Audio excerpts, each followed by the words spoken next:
কিছু comprehensive health চেকআপের জন্য আমরা গেছিলাম পার্শ্ববর্তী এখানকার ছোট্ট একটি হসপিটালে। ছোট্ট একটা হসপিটাল, তাও দেখুন ভেতরটা কি সুন্দর নিট অ্যান্ড ক্লিন।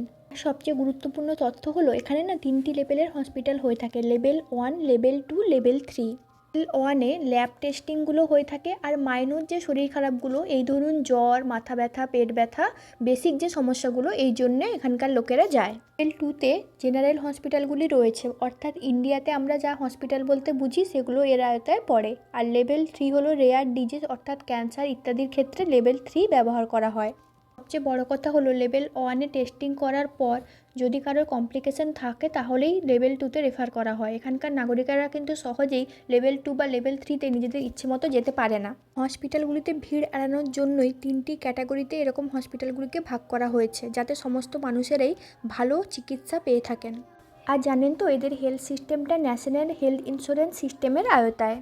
আর এই সিস্টেমটা হলো একটি বাধ্যতামূলক জাতীয় স্বাস্থ্য বীমা সংস্থা। এখানে সব নাগরিক এবং ফরেনার বাসিন্দা মাসিক প্রিমিয়াম পে করে থাকে। ধরুন যে যেরকম ইনকাম করে তার 7% পে করতে হয় মাসিক এখানে।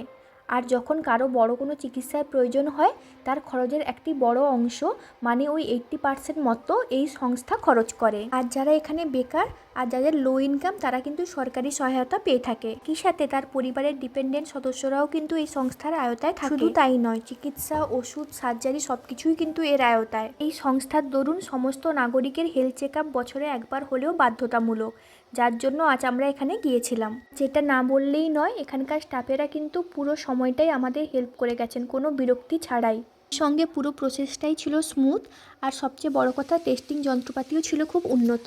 যেটা আমার চোখে পড়েছে, পুরো ভিডিওটাতে লক্ষ্য করবেন বিভিন্ন কালারের লাইন আছে, যা আপনাকে হেল্প করবে কোনটা ওয়াশরুম, কোনটা চেঞ্জিং রুম, কোনটা টেস্টিং রুম ইত্যাদি বোঝাতে।